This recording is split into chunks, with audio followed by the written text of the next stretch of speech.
actually one that I'm threatening them with. This is 16 questions about a chapter in our textbook that's about evidence. So this is from 145. And I construct the questions here in a completely different way than I would like a 5-question reading quiz. And I can pass it. I need it back actually because I didn't make copies. But the questions there are fact-driven. Do you give it to them beforehand, or do you give it to them? That's online. They have that. They have that ready to go. I call it a study guide for the quiz that we're going to have in class this time on Thursday or Friday. You'll find out. And so they have to be prepared. And I actually want them to be having that material ready and prepared, even though we're not going to have it today. And probably some of them are going to hedge their bets and see whether or not, but so that we can use some of that material to think about the reading. They were actually supposed to have it on a couple of days ago, and we've been kind of playing with it a little bit since. But the questions there, or in those types of quizzes, are mainly designed as processing moments. So they can't just read a thing and put the answer down. They have to think about relationships and parts of it and kind of really think through the material in order to be able to answer the question. I do these kinds of quizzes. I tend to do them for very much more technically laden material, stuff that is much more complex, that doesn't necessarily have a narrative element to it. It's stuffness. And I only do them, I don't know, maybe 4 or 5 times a quarter, maybe 3. But I'll put it the study guide and I'll say, I'm going to give you a quiz. This is what I said. Thursday or Friday in Chapter 8. There's a study guide for you on Polylearn. You can use the study guide in class. Any of those questions on that study guide may be on the quiz. And in fact, a couple of those questions will be on the quiz. So they complete the study guide, and they usually write all over it, and they kind of process all that stuff, and then they come into class. I've only actually given that quiz a couple of times in the last several years, because they've done the material, and that's the point. And so if I've got critical mass, I'll say, all right, well, let's see how many of you did it, let's see what you've got, and I'll look around and see how much they've done, and all right, let's do it, and then we'll, instead of actually doing a quiz, and giving me something to grade, and we'll talk about the material. I'll have them compare their answers, and I'll point them to some particular aspects, and then we can actually use that material, which is the point, to talk about some other kind of reading that we're applying it to. So they've done it, they've worked really hard at it, and they had the impulse, they had the sense that they were going to be graded on it. But in fact, this gets to the real issue, which is the content. And in even just doing something like this and then having them turn and talk to somebody else, and telling them how they were thinking about it, how they were reading it, they're developing and kind of helping to retain that material and understand it a little bit better. Yeah? So if you take a look at the handout there, this is the principle that's still behind most of the things that I do. If you think about a quiz as being a means of assessing student understanding, not merely assigning a grade, but thinking about how much do they understand and how well can I get a sense of how they understand that. And it's a means of creating accountability. Those are the two purposes or the two functions of a quiz. Yeah? Because our assumption, reasoning back to premises from 145, our assumption in this is that if there is no accountability, they won't do it, which is kind of an interesting assumption in and of itself. But anyway, then the question becomes not whether or not to quiz, but how to create an alternate means of assessing learning and creating accountability. And so, in order to do that, you have to begin perhaps thinking about the material a little bit differently.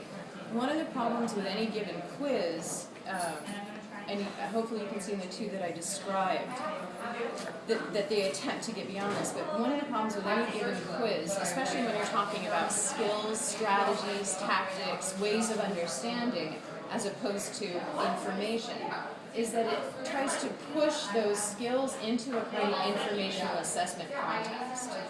And I think that's a little bit of a false consciousness, because we don't necessarily care what you can recite back to us, we care that you can actually perform the task at hand. And if you kind of go back to something like Bloom's taxonomy, those things about identifying features or being able to say back what something is on the very lower level of our learning goals. We really want them to be able to apply it and to be creative work from those things. So in order to create that sense of accountability, I often rely on some kind of social context. So some kind of saying, putting up on the board, some kind of manifestation of something that somebody else is going to see or hear. And that means that most of the work that I'm doing pushes the material into a kind of a fairly concrete direction. I always assign homework, and any quiz that I do give, and the activities that we do in class builds directly from that homework. This requires that I am in fact doing the work before my students do it.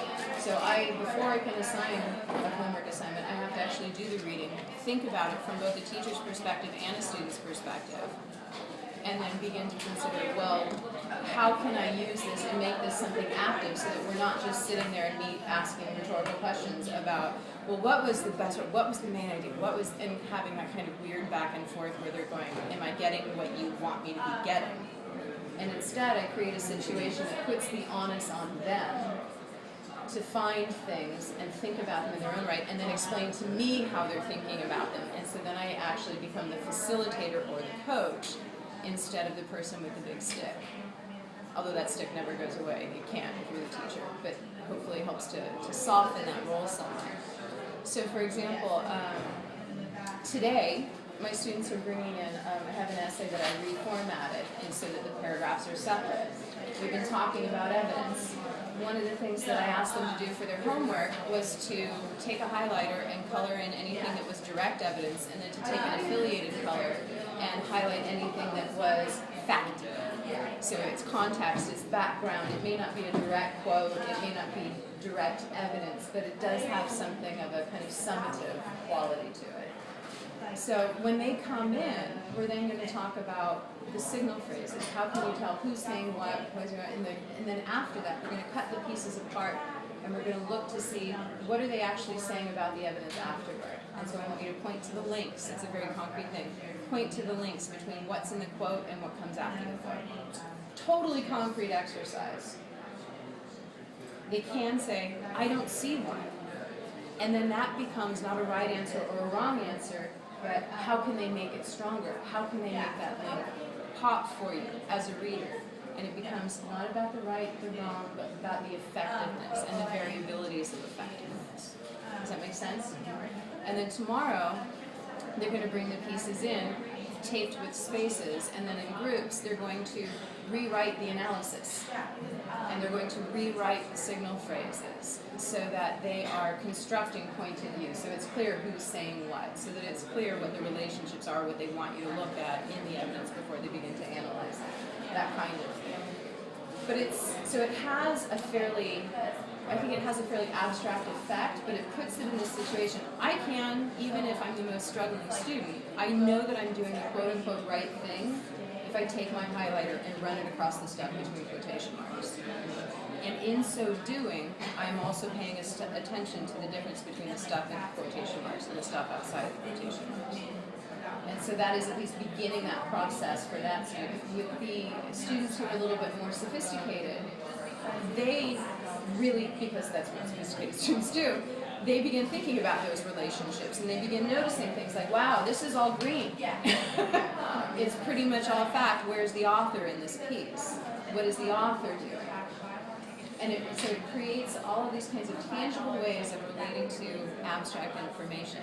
But in order to do that, I had to go through and go to myself, wait a minute, where's the author? And that's the move that I had to make as a teacher in order to be able to make this assignment. A kind of corollary assignment, what my 251 students are doing for our class tonight. We're just beginning the Odyssey. The first section of which is the Telemachy, right, the little Telemachus sections. And where we become introduced to the concept of Xenia, the guest-host friendship relationship stuff. So their homework for tonight for that set of readings was to mark any passage where they saw some kind of guest-host, stranger-friend interaction, where they saw somebody coming into somebody else's space. And so they're marking those moments, and then I asked them to make a list of any kinds of repeated behaviors, any kinds of repeated patterns that they see. So I don't stand up and just deliver a lecture on how Zinnia works. They go into the text, they see how it works, and they teach each other how it works. And then we can begin to figure out, well, why does it matter that it works in the way that it does? What are the implications of these interactions? What does this show about Telemachus as a character? His degree of self-confidence, his lack thereof. What does this begin to show about the suitors and their relationship with him? So it creates this kind of foundation for us to have a conversation, but it's a conversation that I have structured to be on their terms. And if our ultimate goal, and this is my assumption, this is my own premise, if our ultimate goal is to teach students to think critically and creatively, the University Learning Objective #1, the more we push them into reproducing, into the blue book essay, into the, I can identify that passage, we're emphasizing those lower level skills far more than we're emphasizing the essay skills. And all of this stuff that we're doing, conversations about it, the pulling things apart, seeing features, looking at the text as a kind of machine that produces meaning, helps them to think about how they produce meaning. It helps them to spawn ideas that they can talk about, that they can write about. It helps them to see connections, and they don't feel beholden to have to write about whatever I might have mentioned. And in fact, it becomes much less interesting to do that. And so I guess the underlying thread here is it's really easy to tell people what to think. It's very difficult to persuade them to think differently. And you can't teach somebody how to think if you're telling them what to think. It has to come from their own understanding, their own conviction. And analysis, the process of analysis is, to my way of thinking, the very root of undermining fallacy, undermining generalization, undermining circular thinking, undermining confirmation bias. That if you really suspend judgment, begin to go into it from an analytical process, then that's where you begin to build that material that undoes some of those problems in thinking in an oversimplistic and authoritative manner about what's okay to think or not think, what's comfortable or uncomfortable to think or not think. So on the sheet here, I talk a little bit about my homework philosophy, and then I give you some more examples. I have a couple of very generic examples that could be applied to just about any text, and I should kind of qualify this. I use a lot of made-up language, so in order to counteract for any associations that students might have, and I try to do things that don't allow them to use old tools too much. So for example, in the generic example #2, I asked them to divide the reading into sections based on identity. Identity is just crap I made up. Some people might say main idea, some people might say topic, but to me that's restrictive, and it doesn't actually get to the purpose of the writing. It gets to a point in the writing, and so they have to look at it in a little bit more holistic fashion and decide what they think the sections are doing. Well, this is a part that's about this, and then we can backtrack later in class and think about, well, how do they set that up? Where does that start? How does it end? How do they get from there to there? So that we're thinking about it in terms of it being a system instead of an SAT. Oh, the main idea of this paragraph is, and so I try to do things that kind of work against that. Totally generic example #1 is something that I often give in a variety of contexts, often at the beginning of class, and particularly in classes where it's a much more narrative reading experience. Poetry, short stories, or sort of personal essay type things. Although it works in the other contexts too. So as you read, keep your self-awareness sharp. Notice not only particular aspects of the reading, premises, evidence, context, reasoning, or I might change this if it's a fiction context, like characters and the elements would change. But also give some attention to how and why you notice what you notice. And so here I'll back up, and when I talk to them about this, I'll say something about, if you start to fall asleep, when you wake up, make a note in the margin. This is where I drifted. This is where I was noticing all the people around me talking. This is where, and so we see where their attention diverts, and then what are the parts that you were really engaged in? What were parts that you found, or maybe sometimes I'll say not really engaged in, but you noticed them better than others. So you found them more compelling in some way, more interesting than others. What are those? So this becomes a kind of springboard for conversations about the features of